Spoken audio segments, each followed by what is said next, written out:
Muito bem, Shalom Adonai. Abra as escrituras sagradas, por favor. No livro do profeta Oséias, no capítulo 2, versículo de número 14. Portanto, eis que eu a atrairei e a levarei para o deserto e lhe falarei ao coração. Deserto, lugar do bradar de Deus. O livro de Oséias, como eu estou falando esta semana, sobre alguns versículos no livro desse profeta menor. Menor não é devido o ministério profético, é devido o volume do livro. É uma das revelações mais profundas do amor ferido de Deus. Israel havia se prostituído espiritualmente, trocando a glória da aliança pelos ídolos de Baal. O povo queria as bênçãos de Deus, mas não queria a presença de Deus. Então o Senhor faz algo paradoxal. Em vez de destruir imediatamente Israel, ele decide atraí-la novamente. Mas para restaurar o coração da nação, Deus não a leva ao palácio, leva ao deserto.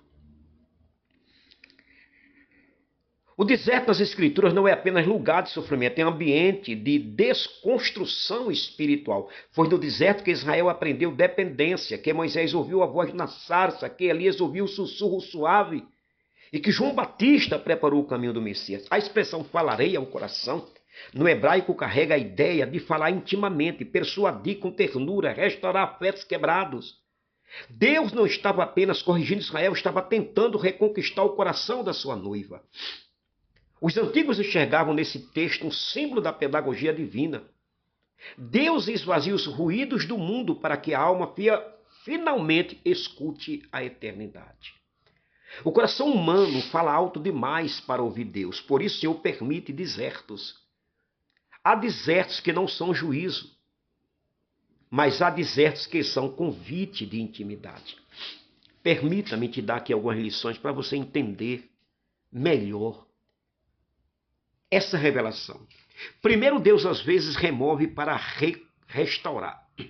O texto diz, eu a levarei ao deserto. Israel não foi por vontade própria, foi conduzido por Deus. Existe uma teologia rara que o mesmo Deus que abre portas também fecha caminhos para salvar a alma do homem.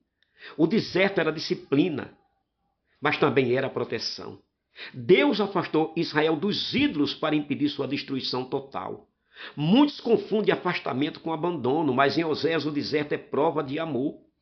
Deus às vezes obscurece os prazeres terrenos para reacender a fome celestial, a fome espiritual, a fome de Deus. Há crentes reclamando do deserto sem perceber que foi o deserto que os impediu de morrer espiritualmente. Você está me ouvindo, não?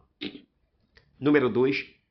O deserto cala vozes para amplificar a voz de Deus. No Egito havia barulho, em Canaã havia distrações, mas no deserto só havia Deus. O Senhor disse, lhe falarei ao coração. Deus não fala apenas aos ouvidos, ele fala às profundezas da alma. O problema da geração moderna é o excesso de vozes, vozes da ansiedade, das redes, do ego, da pressa, das comparações. O deserto remove distrações emocionais. Há coisas que Deus só consegue tratar quando o homem fica sozinho com ele. O anjo só lutou com Jacó quando ele estava sozinho. Quando Deus pediu para Moisés subir no cume do monte, disse que você vai subir sozinho. Na tradição antiga, cria-se que o silêncio era uma arma espiritual contra a fragmentação da alma. Eles diziam, quem nunca atravessou o silêncio, quem nunca foi ao deserto, nunca ouviu o próprio coração diante de Deus. O deserto revela ruídos interiores escondidos. No deserto não tem aplausos. Então você não vai ter soberba. No deserto você está sozinho, então não vai ter elogios. No deserto sua arrogância cai por terra. O deserto revela que você é pequeno. O deserto revela que você não é nada, que você é pó. Porque você não consegue ser outro a não ser você mesmo quando você está no deserto com Deus. Número 3. A terceira lição que temos aqui é que o lugar da crise pode se tornar o lugar do reencontro.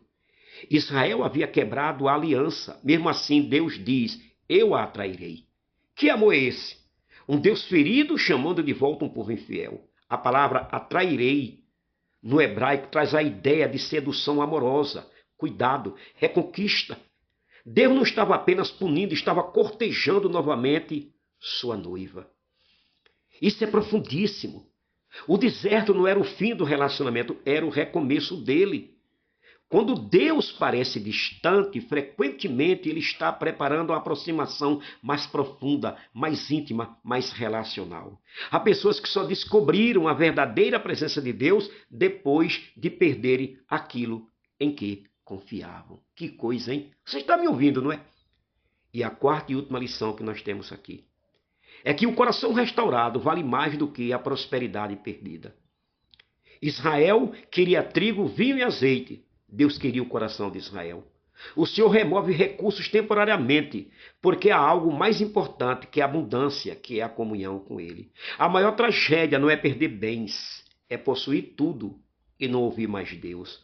Jó perdeu tudo, mas não perdeu Deus. O deserto ensina a dependência diária. No deserto não existe autossuficiência. Cada manhã vira milagre. Um pensador antigo disse que Deus conduz alguns filhos ao vazio para que descubram que Ele próprio é o pão escondido. O deserto desmonta a ilusão da independência espiritual. No deserto não tem pródigo. O deserto de Oséias não era apenas geográfico, era emocional, espiritual e relacional. Deus estava dizendo, eu preciso tirar de você, de lugares onde você perdeu a sensibilidade espiritual, para voltar a falar ao seu coração. Há desertos que parecem castigo, mas são salas de tratamento divino. Há silêncios que parecem abandono, mas são preparação para intimidade. Há perdas que parecem fim, mas são convites para o reencontro com o eterno. Bendito seja Ele. Quem rejeita o deserto perde lições. Mas quem aprende no deserto descobre dimensões da voz de Deus que multidões nunca ouvirão. Então, se você está no deserto, está na hora de você falar como o jovem Samuel fala, porque o teu servo ouve. Deus te abençoe.